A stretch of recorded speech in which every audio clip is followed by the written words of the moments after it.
Let's hear it one more time for Unlabelled.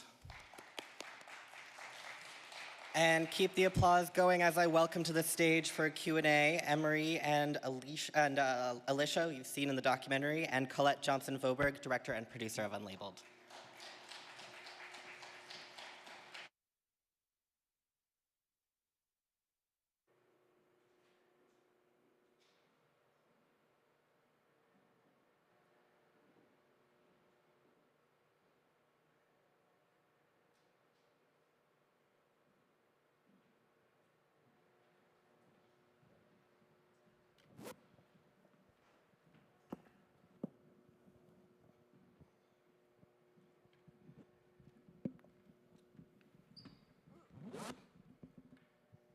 Thank you so much for joining us. Yeah, thank you. So I wanted to start by asking some questions kind of similar in the way that the film starts, which is Emery with your performance work. As a stage performer, what was it like adapting a performance for the screen? It was honestly a little difficult because I had an audience of 3. So, but it was a lot of fun. It was, we had to change a bit of the music. But yeah, no, I really enjoyed it. It was really, it was fun, and as I talked about earlier, there's always hiccups too. I've had a few hiccups through it, but it was, yeah, it was a great day of just getting all jiggy with it on the stage. Yeah, I think it's fantastic. And as a director, was it, is this your first time kind of adapting a stage performance for the screen? Yeah, this was the first time. I mean, when I first embarked on this story and I had learned that Emery was a burlesque dancer, I thought, what a great way to be able to demonstrate, especially with his story arc of, transitioning really in the burlesque dance. And so I thought it would be a really artistic way of being able to kind of tell that story. Absolutely, yeah. And it's good to have your work back at the festival after having Unusually Normal here. So what have both these projects taught you about documentary filmmaking? How have you changed across both of these? Well, Unusually Normal was about 3 generations of gay women in one family, and they were heavily documented. I mean, from the grandmas to the moms to the youngest daughter, I swear they had a camera stuck in their face their whole lives. So there was a lot of archival footage that I had to go through. And also one of the characters, the mom, she wanted to do a documentary on her family. So I was using some of her footage, and then I was able to piece it all together. So for me, it was more an archival documentary about this family. Whereas with Unlabelled, I didn't really have very much archival material. And so that was part of it too, of having that stage element to help tell the story. So it was really a different way of looking at storytelling. Well, speaking of stories, Emery, I feel like trans people are often being asked to tell their stories in ways that cis people are not. And firstly, I would like to extend my gratitude for you. Thank you so much for opening up in that documentary. I would love to hear if you have a relationship with that, with telling your own story, and how has it changed through participating with Colette?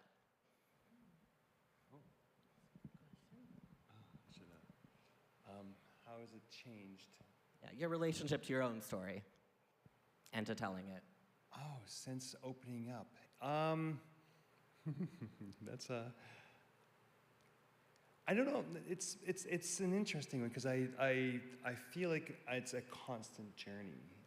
Even now, like a lot has changed since the filming, since we've wrapped up filming, in terms of even starting different hormones. And I love the fact that we had this story here to help in a more of a positive light, as opposed, so that it just helps trans folk be okay with who they are and know that there are positive stories, because there's so much negativity in the media right now. So being able to share this, having people come up to me, I've had people come up to me randomly in the middle of Toronto going, oh, I saw your documentary and it was so beautiful and I loved, and made me feel so good about where I am.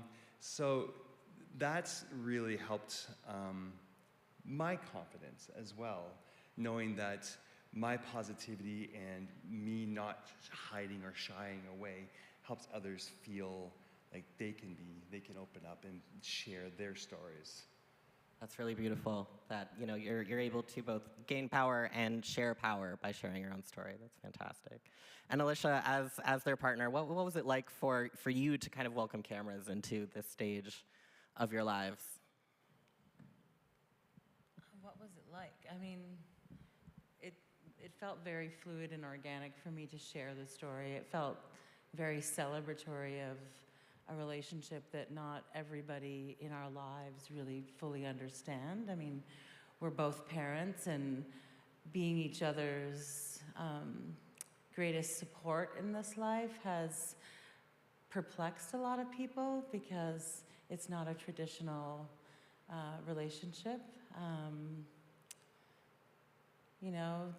Gender identity, sexuality, how you express both separately or together is, I've learned a lot from Emery because of that. I mean, I don't have the dysphoria, so for me, sharing my sexuality as a teenager, as soon as I could, as soon as I had crushes on women, I was like, I'm a lesbian.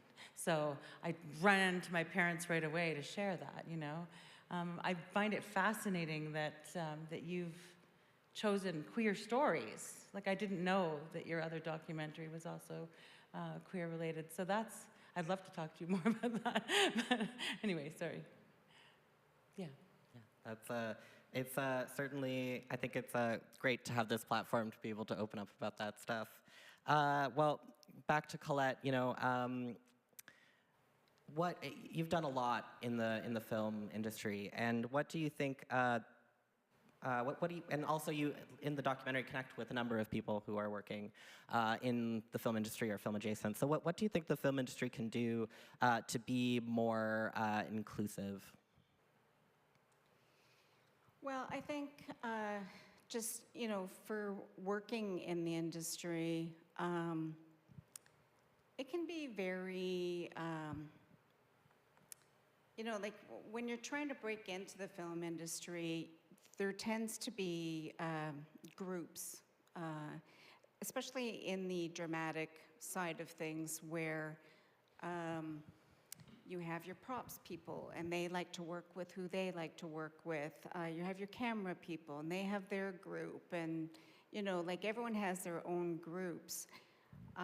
It would be nice if it wasn't always the same people working together, because I think that, as time goes by, they have a lot of experience that they could impart to people from diverse communities.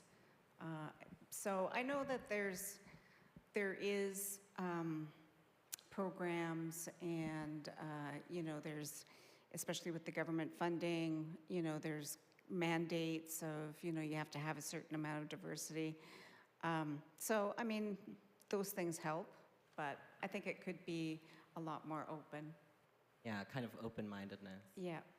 And what has reception to this film been? Because I know you've taken it to a number of festivals.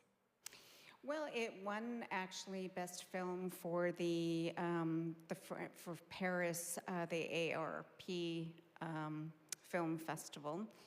They have like 4 destinations: Paris, Barcelona, Amsterdam, and one other country. They're having a red carpet celebration in Berlin, so my husband and I were going to go there and celebrate. Congratulations. I wish I could take you guys with me. I would love to join, yes. Can I come? Yes. Yeah, exactly. We should all go. It'd be Yes, great. we should all go. So, we're really looking forward to that.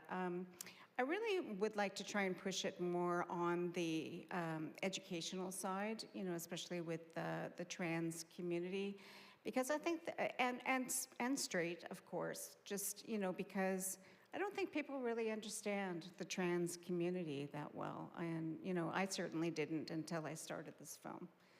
And so I think it's important that, you know, we learn more about this community so that we have a more open mind. Yeah. So do you feel like you've changed a lot in, you know, covering both stories and this one especially? Absolutely. I just have a way better understanding. I was always an accepting kind of person, you know, like I really didn't care, you know, what gender or, you know, what their sexuality was. I thought it's, you know, their own business. Who, you know, why do you care?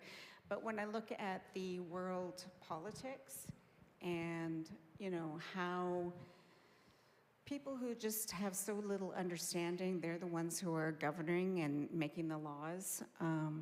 It's scary. So that's why it's important for me to tell these kind of stories. Yeah, and that's why I extremely appreciate all three of you coming out today. I think we're a little short on time, so I will say one last thank you. It was an incredibly moving film. You all have incredibly moving stories. Thank you so much for sharing with us. And for the audience, I would just like to remind you that this film qualifies for the Old Oak Audience Choice Award. So if you loved this film, and I think you should score them by ripping the number at the bottom of your ballot and placing it in the ballot box as you exit the theater. So thank you again for coming to the show. Thank you for coming to the Q&A. And I hope you join us for tomorrow, the last day of the Forest City Film Festival. Great. Thank you so much. Thank you for coming, in spite of the Jays game.